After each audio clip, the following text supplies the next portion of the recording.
Hanya Megawati yang tidak menemui PKS, ditulis oleh Alifur Rahman di siwar.com. Safari politik PKS yang mendatangi semua partai di Indonesia masih menyisakan tanda tanya. Apa tujuan sebenarnya? Karena dengan PDIP mereka berbicara soal belajar mengurus negara. Terlihat sekali betapa PKS membungkuk di depan PDIP sebagai partai pemenang pemilu 2 kali berturut-turut. Dan bahkan berpotensi menciptakan rekor hat-trick di 2024 nanti. Meskipun kalau dipikir-pikir gak masuk akal juga, PKS kan oposisi. Kau mau belajar ngurus negara? Emangnya siapa yang mau nerima PKS dalam koalisi? Kok pede banget? Sementara dengan Demokrat, AHY, mereka malah membahas kemunduran demokrasi di Indonesia.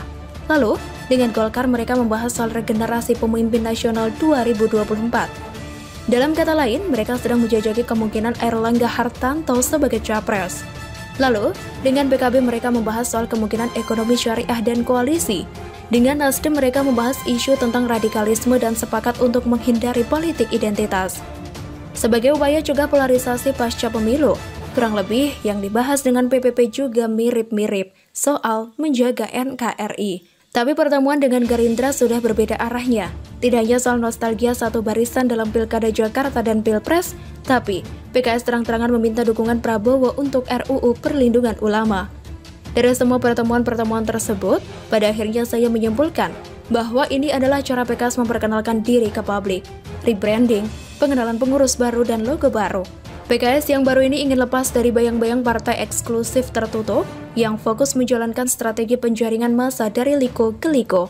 Tapi, modus-modusnya di setiap partai yang ditemui berbeda-beda. Dengan Demokrat dan Golkar, bahasanya sama, soal regenerasi pemimpin 2024. Pemimpin muda dan sedikit kritik soal kemunduran demokrasi. Kritik ini cukup pas untuk cari muka, biar SBY bahagia. PKS nampaknya paham banget kalau SBY tidak suka atau tidak tenang bila mendengar pemerintahan Jokowi lebih berhasil darinya. Pembahasan setiap partai sengaja dibuat berbeda, karena PKS coba menyesuaikan topik bahasan agar bisa diterima. Tujuannya cuma membangun citra politik bahwa mereka kini adalah partai terbuka yang bisa berkomunikasi dengan partai apapun di Indonesia. Maka jangan heran kalau PKS takut untuk membahas RUU Perlindungan Ulama dengan Golkar atau PDIP. Karena hampir pasti pertemuan itu tidak akan pernah terjadi kalau tujuan pertemuannya seperti itu. Dari semua modus-modus PKS ini, ada satu yang menurut saya tidak bisa dimaklumi. Soal RUU Perlindungan Ulama. Kenapa harus ada RUU khusus perlindungan ulama? Apakah dengan RUU ini, orang yang dianggap ulama dapat bebas menyampaikan apa saja? Bebas dari tuntutan dan ancaman penjara? Selain itu, memangnya ulama kita sedang kenapa?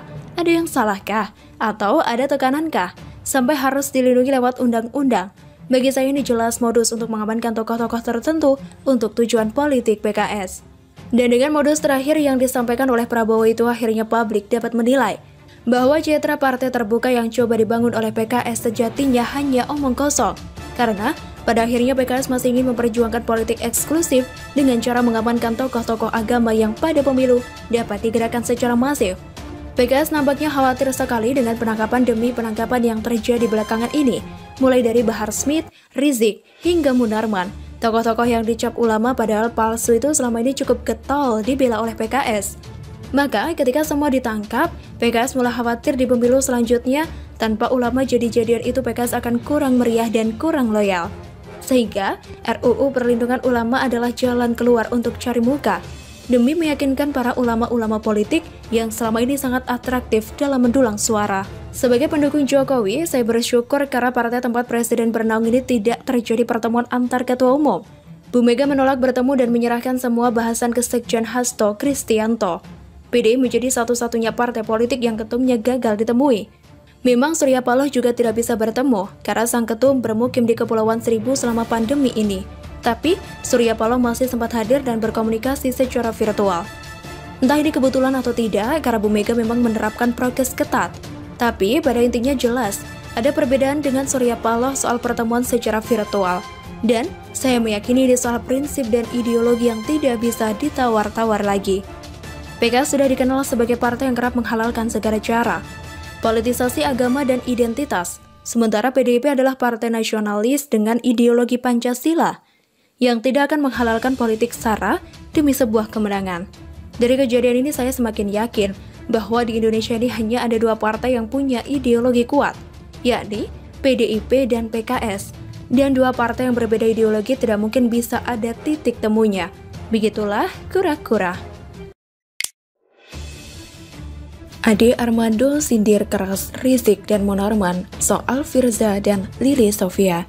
Ditulis oleh Sardi di TheWar.com. Apa persamaan antara Rizik dan Munarman? Ada yang bilang sama-sama teman baik. Ada yang menyebut mereka berdua sama-sama mantan petinggi FPI. Sama-sama ditangkap meski kasusnya berbeda. Tapi ada satu lagi persamaannya, yaitu sama-sama malu karena terlibat skandal dengan wanita. Yang satu diduga terlibat chat enak dengan Firza, yang satu lagi nyamar di hotel bersama dengan Lili Sofia. Dosen ilmu komunikasi UI Ade Armando ikut merespon soal Munarman yang bersama wanita yang diduga melakukan check-in di hotel. Awalnya, dia menyebut jika Allah telah membukakan mata masyarakat Indonesia dengan penangkapan Munarman serta skandal yang diungkap setelahnya. Allah membuka mata kita. Penangkapan Munarman di kediamannya Selasa lalu ternyata diikuti dengan fakta yang membuat kita geleng-geleng kepala. Katanya, kita mulai dengan kualitas akhlak Munarman. Sekarang, kita tahu Munarman ini mirip-mirip dengan Rizik. Kalau Rizik punya Firza, Munarman punya Lili. Dalam video berdurasi sekitar 1,5 menit itu, termuat adegan rekaman CCTV yang menampilkan Munarman dan Lili check-in di hotel. Berbeda dengan chat mesum Rizik, tidak ada konten cabul di dalam video ini, katanya lagi. Selain itu, dia sempat ragu dengan video tersebut, tapi pengacara Munarman membenarkan video tersebut. Tapi logikanya sangat aneh. BTW, orang tersebut adalah lagi-lagi Aziz Yanuar, sosok tukang bicara ngawur, kayak orang baru bangun tidur dari mimpi buruk. Aziz mengatakan adanya video itu malah menambah pahala Munarman pada bulan Ramadan.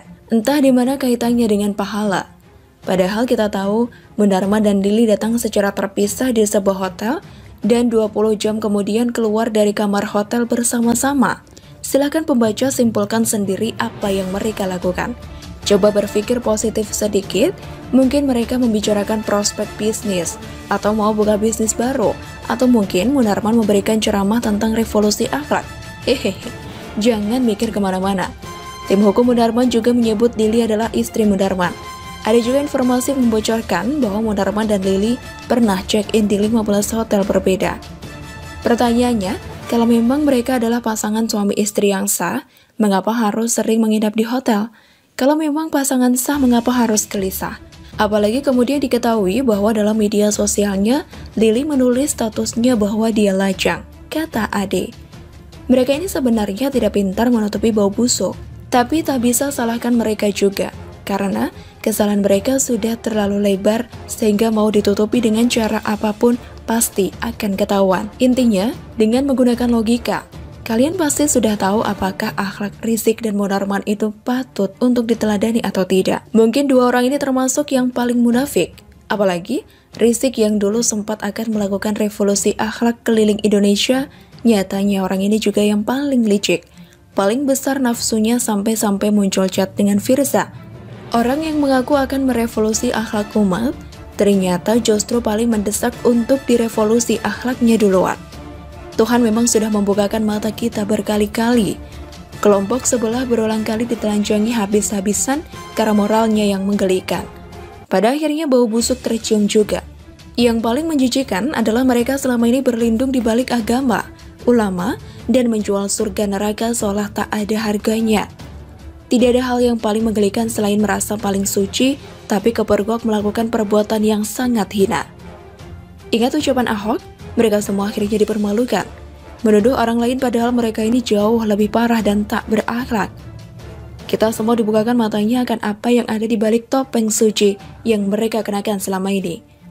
Ada yang bilang adalah semacam pembunuhan karakter. Tapi, saya sebut yang ngomong ini stres. Justru karena mereka selama ini jualan agama, itulah yang rasanya sungguh menjijikan. Kalau hanya orang biasa yang terlibat hal beginian, orang lain bisa maklum. Tapi, kalau imam besar ngaku suci, bela agama, tapi akhlak hancur begini, ini namanya tak tahu diri.